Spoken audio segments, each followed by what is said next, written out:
안녕하십니까, 김성봉입니다. 이번 만남에서는 재개발 사업 등의 정비사업 현장에서 자주 들을 수 있는 기부 체납, 무상 귀속, 무상 양도에 관하여 정리하는 첫 번째 시간을 가져보도록 하겠습니다. 이 내용과 관련된 수많은 동영상 자료들이 김박사 부동산 TV 유튜브 채널에 탑재되어 있으니까 필요한 경우 활용하시기 바랍니다.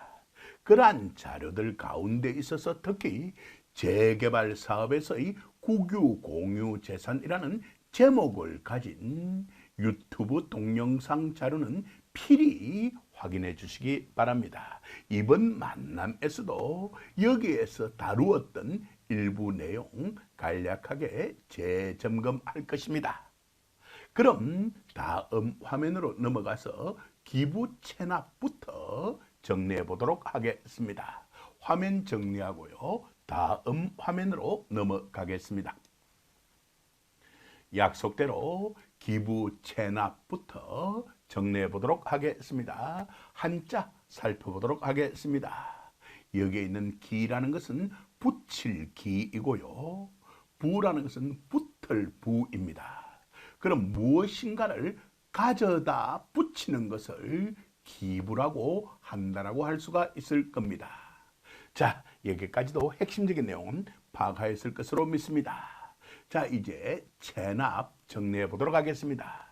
여기 체라는 것은 캘체 혹은 낚을 체입니다. 캐거나 낚는 것입니다. 납이라는 것은 바칠 납입니다. 무언가를 캐거나 낚아서 바치게 하는 것을 체납이라고 할 수가 있을 것입니다.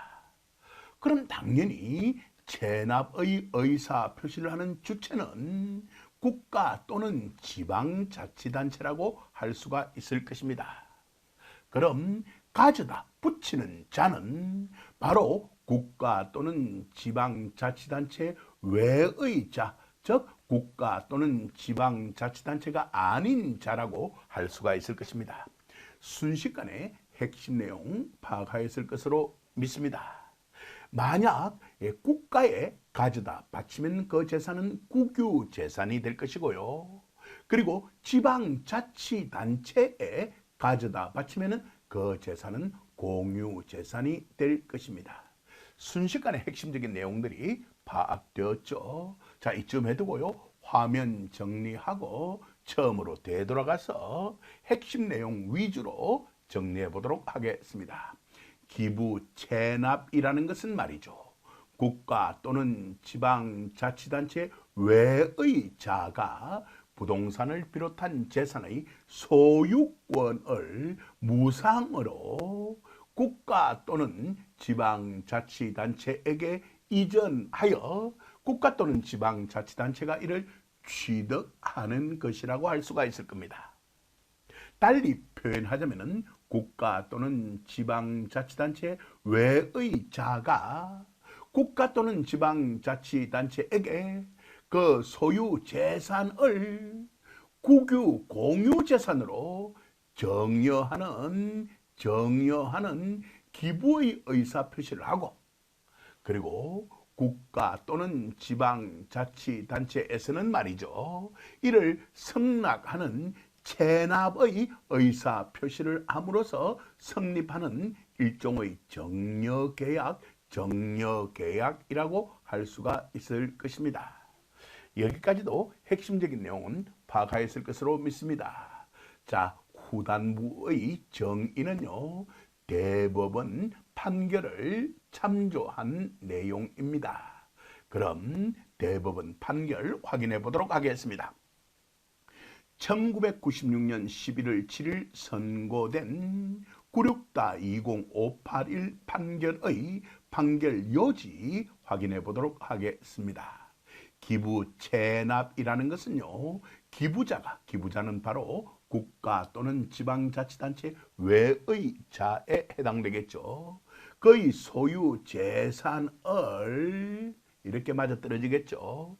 지방자치단체의 공유 재산으로 이 판결과 관련된 국가기관은 국가가 아니라 지방자치단체이었기 때문에 이렇게 지방자치단체였기 때문에 공유재산이라는 표현이 나타나고 있다는 거 바로 파악할 수 있을 것으로 믿습니다. 예, 정리하는 의사 표시를 하고 말이죠. 화면 정리하고 이어갈게요. 자, 그리고 지방자치단체는 이를 성납하는 체납의 의사 표시를 함으로써 성립하는 정려계약이고 정려계약의 주된 내용은 말입니다. 기부자가 그의 소유 재산에 대하여 가지고 있는 소유권은 바로 사용 수익권 및 처분권 모두를 담고 있는 것이죠. 그래서 소유권, 즉 사용 수익권 및 처분권을 무상으로 아무런 돈을 받지 않고요. 지방자치단체에게 양도하는 것, 넘겨주는 것이라고 그 판결요지의 기부 체납의 핵심 내용을 담고 있더라는 겁니다. 여기까지도 파악하였을 것으로 믿습니다. 그리고 마지막 부분에서요. 도표를 이용해서 제가 다시 정리해 드릴 테니까 걱정할 이유는 없을 것 같습니다. 이쯤 해두고 화면 정리하고요. 다음 화면으로 넘어가겠습니다. 자, 이제 기부 체납은 마무리되었고요. 약속대로 무상귀속과 무상양도에 관하여 도시정비법 제97조 및 국토계획법 제65조에 기초하여서 정리해 보도록 하겠습니다. 이 두 가지 조항에 대해서는요, 다음 만남에서 확인하게 될 것입니다. 이번 만남에서는 핵심적인 내용만 정리해 드리도록 하겠습니다. 자, 두 가지 번호로 나누어서 정리해 두었습니다. 1점과 2점으로 말입니다. 그럼 두 가지는요, 공통 특성을 담고 있기도 할 것이고 또한 그 이질 특성, 즉 차이점을 담고 있기도 할 것입니다. 먼저 공통 특성부터 확인해 보도록 하겠습니다. 바로 이 부분입니다. 정비 사업의 시행으로 새로 정비 기반 시설을 설치하거나 기존의 정비 기반 시설을 대체하는 정비 기반 시설을 설치한 경우로 규정해 두고 있습니다. 이 점도 마찬가지입니다. 정비 사업의 시행으로 새로 정비 기반 시설을 설치한 경우라고 규정해 두고 있습니다. 어때요? 핵심적인 내용 파악되었죠. 그 차이점은 바로 주체에 있어서 차이가 나더라는 겁니다. 1점의 경우에 있어서 주체는 시장, 군수 등 또는 토지주택공사 등입니다. 달리 표현하자면 행정청입니다. 달리 표현하자면 공공이라고 할 수가 있는 것입니다. 그렇다면 2점의 주체는 이들이 아닌 사업 시행자일 것입니다. 어때요? 순식간에 핵심 내용들이 파악되고 있죠. 이 내용들은 바로 도시정비법 제97조 및 국토계획법 제65조에 그대로 들어가 있는 내용들입니다. 여기까지도 핵심적인 내용 파악하였을 것으로 믿습니다. 그럼 이분들은 달리 표현하자면 비행정청 혹은 행정청이 아닌 사업시행자라고 할 수도 있을 것이고 또한 민간 사업시행자라고 할 수도 있을 것입니다. 여기까지도 이해하셨을 것으로 믿습니다. 그 주체가 누구든지 상관없이요. 색깔 바꾸고 이어갈게요. 새로 설치된 정비 기반 시설은요. 당연히 그 시설을 관리할 국가 또는 지방자치단체에게 주어져야만 할 것입니다. 어때요? 여기까지 핵심적인 내용 순식간에 파악되었죠.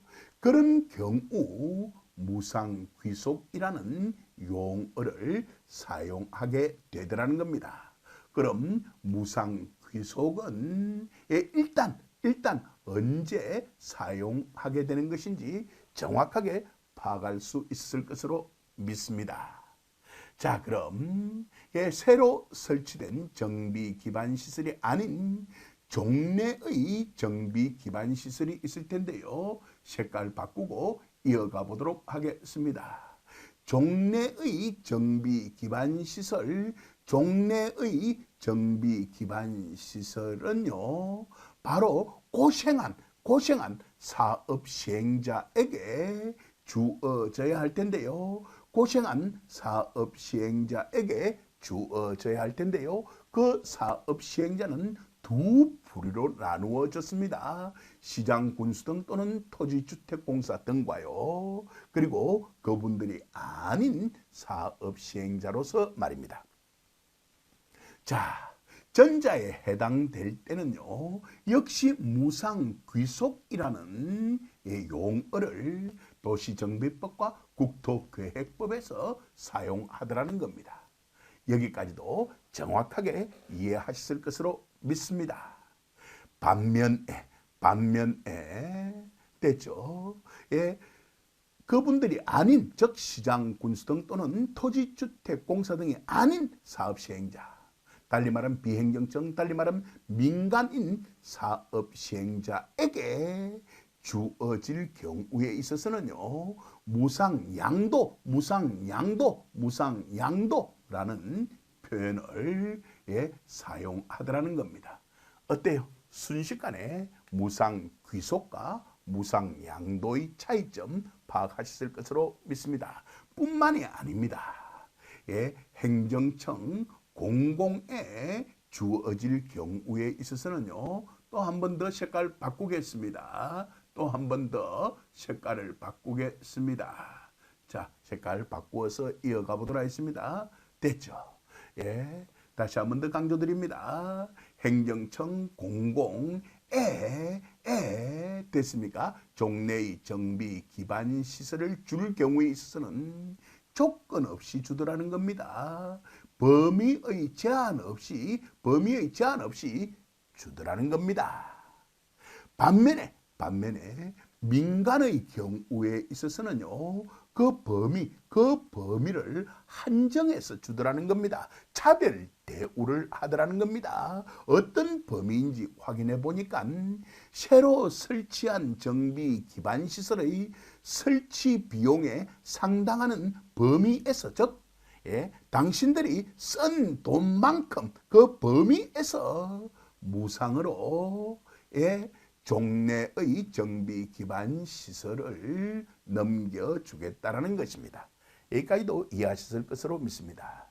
물론 법령에는 이 경우 종래의 정비 기반 시설 대신에 정비 사업의 시행으로 용도가 폐지되는 국가 또는 지방자치단체 소유의 정비 기반 시설이라고 규정해 두고 있습니다. 그게 바로 종래의 정비 기반 시설에 해당되겠죠.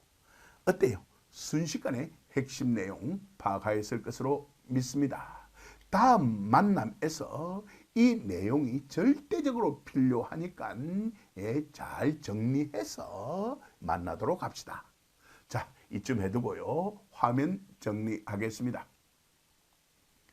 그리고요, 국토교통부의 여기에 출처 밝혀두고 있습니다. 적정한 기부 체납 가이드라인 마련을 위한 연구라는 보고서에서는요, 무상양여와 무상양도를 구별하여 정리해두고 있습니다. 이런 내용 또한 알아두어 나쁠 건 없을 것 같습니다. 자, 무상양도와 무상양여는요, 종래의 공공 소유 토지를 사업 시행자에게 무상으로 제공하는 것과 관련이 있다라고 규정해 두고 있습니다. 무상양도 당연하죠. 여기까지도 사업 시행자에게 무상 제공하는 것 말입니다. 여기까지도 핵심적인 내용 파악하였을 것으로 믿습니다. 그리고 그 사업 시행자가 민간인 경우에 있어서 바로 이것에 해당하겠죠. 민간인 경우에 있어서 무상양도 쓰는 것은 맞다라고 판정을 내려주고 있습니다. 반면에 공공이라면이라는 것은 바로 여기에 해당되겠죠. 공공이라면은 무상양녀로 쓰는 것이 좋겠다라고 분류해 두고 있습니다. 하지만 도시정비법과 국토계획법의 경우에서는 무상양녀라는 용어 대신에 무상귀속이라는 용어 사용하고 있다는 거 다시 한 번 더 강조드리고 싶습니다. 이쯤 해두죠. 그러면서 이 보고서, 구체적으로 그 보고서의 10페이지에서 대략 13페이지 정도 사이에 이런 내용들이 정리되어 있는데요. 그곳에서는 이런 말을 하고 있습니다. 실제로는 이러한 용어들이 혼재되고 있다. 즉 섞어서 존재하고 있다라는 표현을 사용하기도 합니다. 그래서 이런 것도 있다라는 정도는 알아두어 나쁠 건 없을 것 같아요. 이쯤 해둡시다. 이쯤 해두고요. 예고드렸던 대로 다음 화면으로 넘어가서 우리들이 앞서 정리했던 기부 체납과 지금 정리하고 있는 무상귀속의 차이점에 대해서 비교하는 도표 소개해 드리도록 하겠습니다. 일단 화면 정리하고요. 다음 화면으로 넘어가겠습니다. 이 도표 또한 방금 전에 소개해 드렸던 국토교통부의 적정한 기부 체납 가이드라인 마련을 위한 연구라는 보고서에서 인용한 것인데요. 그 보고서의 내용을 그대로 옮겨둔 것이 아니라 제가 수정 보완하여서 여러분들에게 소개하고 있다는 점 알려드리고 싶습니다. 물론 이 내용 또한 제가 필요성에 따라서 추가한 내용입니다. 이쯤 말씀드리고 그럼 이 도표 핵심 내용 정리해 드리도록 하겠습니다. 무상귀속과 기부 체납을 비교 정리해 보았습니다. 법적 성질, 대상, 인센티브 적용 여부, 권리 이전 절차, 근거 법령으로 구분하여서 말입니다. 이쯤에 두고 화면 정리하고요. 처음으로 되돌아가서 하나하나 확인해 보도록 하겠습니다. 먼저 법적 성질적인 측면에 있어서 비교를 해보도록 하겠습니다. 무상귀속이라는 것은요, 법률 규정에 의한 물권 변동, 즉 원시 취득이라고 할 수가 있는 것입니다. 법률 규정이라는 것은요, 민법 187조와 관련이 있는 내용입니다. 이쯤 해두도록 하죠. 자, 여기까지도 핵심적인 내용 파악하였을 것으로 믿습니다. 법률 규정에 의한 물권 변동인 무상귀속은요, 입법 수용에 의한, 즉 법률로 딱 정해놓고 그냥 거두어 드리는 겁니다. 다른 말 필요 없다는 겁니다. 무조건 거두어 드리는 겁니다. 입법 수용에 의한 소유권 박탈 행위라고 규정할 수가 있습니다. 그냥 조금 살을 붙여보았습니다. 일방적으로 이전시켜버리는 겁니다. 여기까지도 핵심적인 내용 파악하였을 것으로 저는 믿습니다. 자, 그럼 민법 187조 간단하게 재점검하고 되돌아오도록 하겠습니다. 민법 제187조는요, 법률 규정에 의한 부동산에 관한 물권의 취득인데요. 이런 것은 등기를 요하지 아니하는 부동산 물권 취득이라고 할 수가 있는 겁니다. 등기할 필요 없습니다. 입법으로서 그냥 거두어 드리는 겁니다. 여기까지도 핵심적인 내용은 파악하였을 것으로 믿습니다. 흔히 공부하시는 분들은 첫 글자를 따서 상공, 판경, 기타 법률의 규정이라고 하는 겁니다. 이게 상속, 공용, 징수, 판결, 경매, 기타 법률의 규정에 의한 부동산에 관한 물건의 취득이라는 것은요, 등기를 요하지 아니합니다. 등기할 필요조차 없는 겁니다. 그러나 주의할 점은요, 처분하고자 할 경우에서는 매각 등의 처분을 하고자 할 경우에 있어서는 등기를 하여야만 하는 겁니다. 즉 등기를 하지 아니하면 이를 처분하지는 못한다라고 규정해 두고 있습니다. 핵심적인 내용은 파가 있을 것으로 믿습니다. 반면에 기부 체납의 법적 성질을 확인해 보니까 맞아요. 이건 법률 행위라고 우리가 약속해 두었습니다. 사법상 혹은 공법상의 법률 행위입니다. 법률 행위에 관련된 규정은 민법 제186조입니다. 자, 잠시 후 확인하기로 약속하고요. 다시 위로 올라갑니다. 기부 체납이라는 것은 일종의 계약이라 했습니다. 그럼 계약이라는 것은 당연히 상호 동의 및 합의가 전제되어야만 할 것입니다.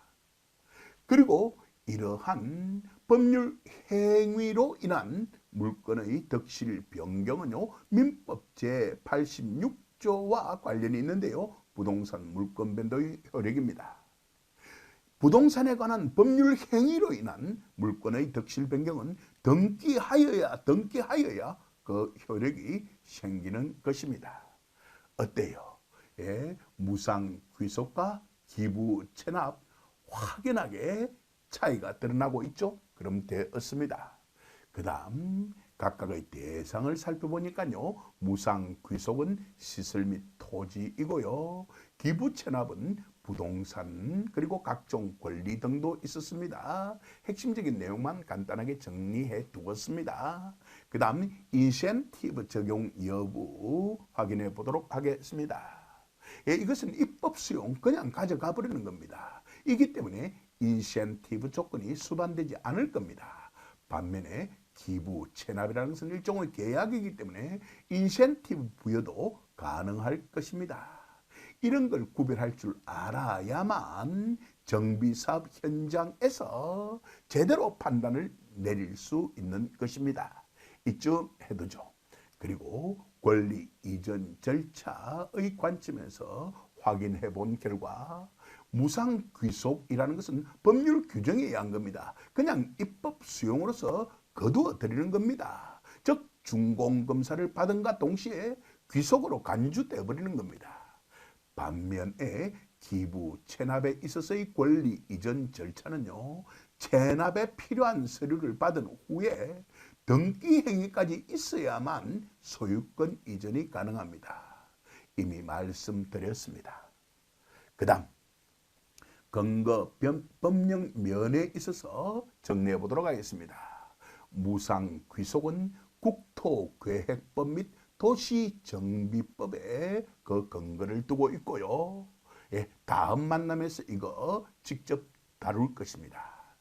반면에 기부 체납이라는 것은 국유재산법, 공유재산 및 물품관리법, 이건 지난 만남에서 이미 다루었던 내용입니다.